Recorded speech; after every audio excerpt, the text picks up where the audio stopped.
Ghana. Carlos Queiroz named as the manager after Otto Odo gets the sack, controversially in my opinion. What's the overall feel of the Black Stars going into this World Cup for you?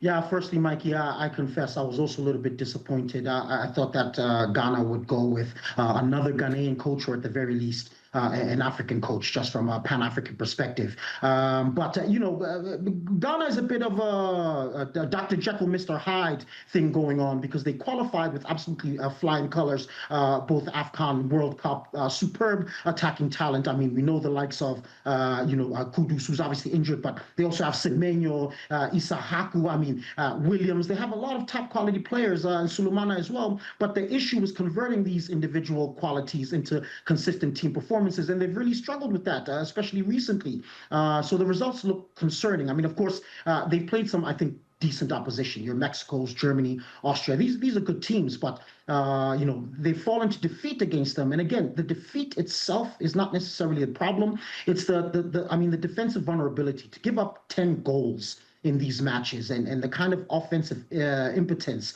that they've demonstrated, despite the attacking talent that they have. It is extremely troublesome. It's worrying for the World Cup. But again, hopefully the Ghana that shows up is the one that qualified, and not the one that's preparing at this current juncture in time. And Mbizo, one of the sad things that we have prior to a World Cup is injuries that happen. You mentioned Mohammed Kudus, who's not going to be at this World Cup. How big of a miss is he for Ghana, and who's going to be pulling the strings from the midfield perspective now that he's not there? He's a huge miss for me. I think he's one of the most talented players in the world. I know some might think that that's a big statement, but he's just another player that can do absolutely everything.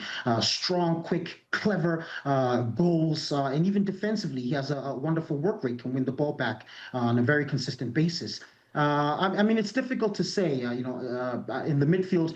They're going to have to rely on the likes of Semenyo, I think, dropping deep to do a little bit more creating, perhaps, than necessitates at Manchester City. Kamaldeen, Sulemana, another direct, quick, clever, comfortable on both wings. He's another that can change the game with some exciting brilliance.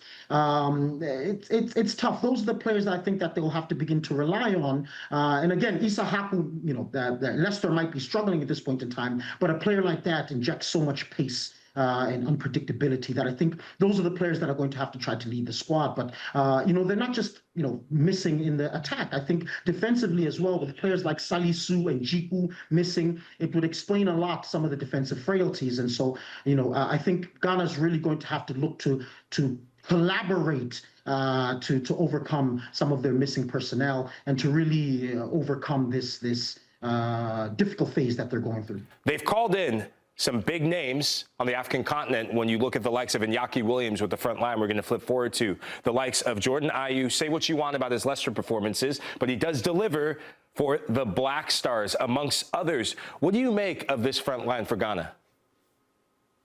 I've always been a big fan of Iñaki. Obviously, he's a consummate professional, a wonderful leader. But for me, he hasn't always been able to transform, or rather to import his form and his performances from Bilbao to Ghana and to the continent. So that's been a bit frustrating. But of course, he's a wonderful player to have as an option, to have on the bench as a leader. And again, he's used to being in these high pressure situations. I think he's a wonderful option to have. I'm going to have to respectfully disagree with you, Mikey boy. We often agree, but I'm going to have to disagree with you with Jordan Ayew. Obviously respect his long-serving international career.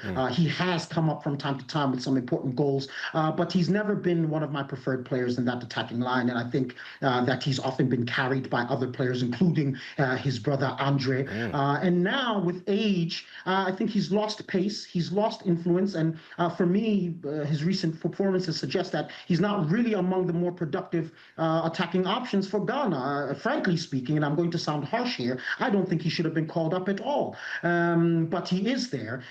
Fortunately, he does add some experience. He does add some leadership. So hopefully he'll be able to contribute in that way. But I am skeptical about how he can contribute statistically and in football terms. But again, the talent in this attacking lineup is there for Ghana. The question is, can they be as good as they have been over the course of their qualifying section. How far do you think each of these sides can go in this World Cup? As far as Ghana is concerned, unfortunately, and it's with a heavy heart I say this, I find it difficult to believe that they'll even get through the group stages if they continue to play at this level, which is devastating because you would expect that a team like Ghana would be among Africa's best representatives, but they just simply aren't demonstrating that kind of football as of yet.